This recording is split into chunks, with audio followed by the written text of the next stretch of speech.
What is happening, folks? Welcome back to the channel. What is going on? How you doing? How you living? What's good?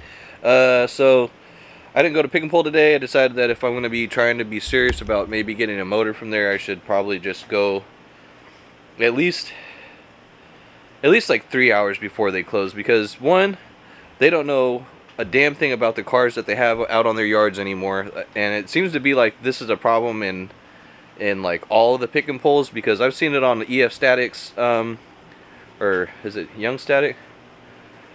His YouTube channel. He mentioned how certain cars that he found in a recent video weren't even on like the list of cars that they had. So I think it would be best to just go there and, I don't know, like just go every single row.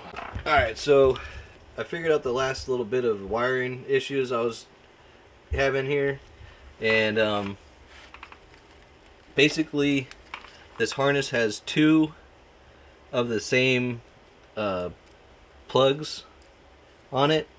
This one goes to the back side into the block on the ZC over here, and this one over here went to the thermostat.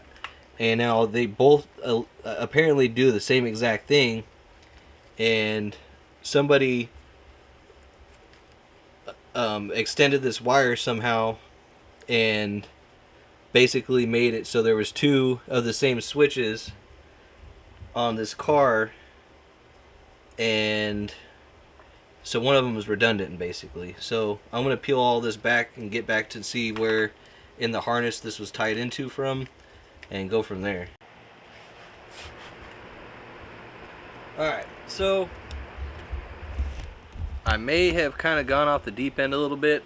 This really bothered me, and it took a couple hours of searching on the internet, looking through wiring diagrams and whatnot.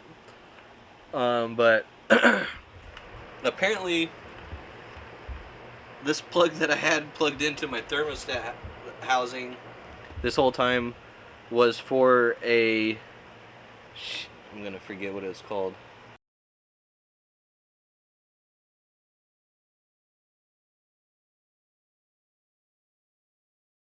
And that's why it was clipped, because this motor didn't have it. This intake manifold didn't have it. So that was clipped.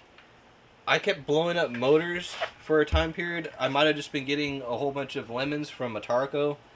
But I kept blowing up motors, and I was like, look, if you guys are sick of this, like, imagine how sick of it I am. And so they finally sent a motor over to me with like a completely fresh head, and like it was just amazing looking.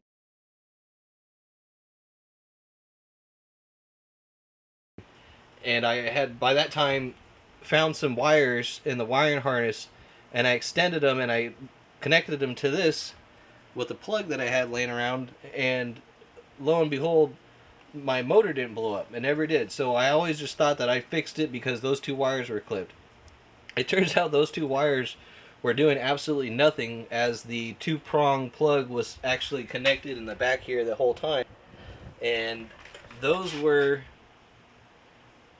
not connected either. So I connected those, and I connected these, and to this motor, because all the other motors that they sent me didn't have it or something. I really don't know anymore. That was like 10 years ago.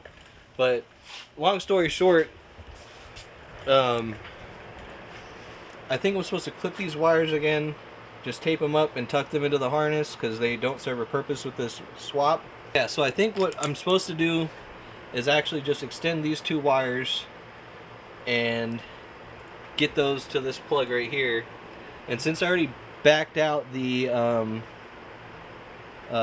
wire loom so far, I can actually just make something really quick right here like this. And yeah, so that's what I'm probably gonna do. I'm gonna go ahead and go look up to see if these need to be plugged in a certain way, like what pin needs to be where. Alright, so I'm almost done cleaning up this engine harness. One more thing I forgot to mention was you're going to have to extend your ground wire if you're running the all-wheel drive setup, because your starter is going to be in the front. So you got to add about a foot of wire or so. Alright, so I got this ground wire all soldered up, and I'm going to call it a night. It's like 5:30 in the morning. Spent a lot more time out here than I wanted to, but that's working on 90 shit boxes, folks. Peace out.